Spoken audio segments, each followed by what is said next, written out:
আসসালামু আলাইকুম। উপজেলা প্রাণী সম্পদ দপ্তর ও ভেটেরিনারি হাসপাতাল মেহেরপুর সদরের veterinary field assistant Nazmul Hasan এবং সম্প্রসারণ। আজকে আমি যারা মুরগি ছেড়ে পালন করে তাদেরকে আমি পরামর্শ দিব, কারণ মুরগির রোগটা প্রায় হয়ে থাকে। একটা হলো রানীক্ষেত রোগ আর একটা হলো কলেরা রোগ। যেহেতু রানীক্ষেত রোগটা বেশি হয়, তাই 2 মাস পর পর রানীক্ষেতের ভ্যাকসিন দিতে হয়। তেমন কলেরা ভ্যাকসিনটাও 6 মাস পর পর দিতে হয়। এখানে আরও একটা বড় অসুবিধা, আমরা সময় মতো কলেরা টিকাটা পাইনি। এই জন্যে আমরা কলেরা টিকা দেওয়ার ইচ্ছা থাকলেও আমরা কলেরা টিকা দিতে পারিনি। তো একটা খুশি সংবাদ, আমাদের হাসপাতালে এখন কলেরা টিকা আছে। আপনারা যাদের মুরগির এখনও 6 মাসের মধ্যে কলেরা টিকা দেওয়া হয়নি, তারা অবশ্যই হাসপাতাল থেকে কলেরা টিকা সংগ্রহ করে আপনার মুরগিকে কলেরা টিকা দিয়ে নিন।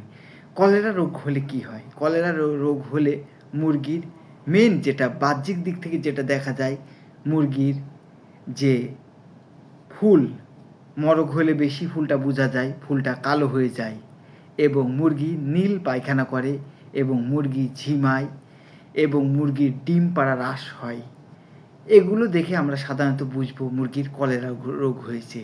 ছেড়ে পালন করা মুরগির প্রধানত 2টা রোগ হয়, একটা হলো রানীক্ষেত আর একটা হলো কলেরা। তাই আপনারা প্রতি 2 মাস পর পর রানীক্ষেত টিকা যেমন দেন, প্রতি 6 মাস পর পর কলেরা টিকাটাও দিতে হবে। রানীক্ষেত ভাইরাসজনিত একটা মারাত্মক রোগ, তেমন কলেরা ব্যাকটেরিয়াজনিত একটি মারাত্মক রোগ। তাই কলেরা টিকা দেওয়ার কোনো বিকল্প নেই মুরগিকে রক্ষা করার জন্যে। তাই আপনার যাদের মুরগি 15টা 16টা আছে, অবশ্যই হাসপাতাল থেকে কলেরা টিকা সংগ্রহ করে কলেরা টিকাটা দিয়ে নিন। এখন কলেরা টিকা কিভাবে দিবেন? কলেরা টিকা আপনি মুরগির চামড়ার নিচে, বুকের চামড়াটাকে টেনে চামড়ার নিচে 1 মিলি করে মুরগিকে আপনি কলেরা টিকা দিতে পারেন। এবং কলেরা টিকা দিলে আর রানীক্ষেত টিকা দিলে ইনশাআল্লাহ মুরগির রোগ হবে না। যারা ছেড়ি পালন করে, যারা ফার্মে পালন করে তারা আরও অনেক ভ্যাকসিন দিবে। সালমোনেলা দিতে পারে যারা ফার্মে পালন করে, মারেক্স দিতে পারে, গাম্বুরা দিতে পারে। তাই যারা ছেড়ে পালন করে অবশ্যই আপনারা 2টা টিকার পক্ষে খেয়াল রাখবেন, একটা হলো রানীক্ষেত আর একটা হলো কলেরা। তাই যাদের মুরগিকে এখনও কলেরা টিকা দেওয়া হয়নি, অবশ্যই কলেরা টিকা হাসপাতাল থেকে সংগ্রহ করে আপনি আপনার মুরগিকে কলেরা টিকা দিয়ে নিন। কলেরা টিকা বুকের চামড়া টেনে 1 মিলি করে বুকের চামড়ায় মুরগির কলেরা টিকা দিয়ে নিন। এবং গরমকালে মুরগিকে বেশি বেশি করে গ্লুকোলাইট যুক্ত স্যালাইন পানি পান করেন, লেবু পানি পান করান। এতে মুরগির স্ট্রোক কম হবে, স্ট্রোকের ঝুঁকি কমবে।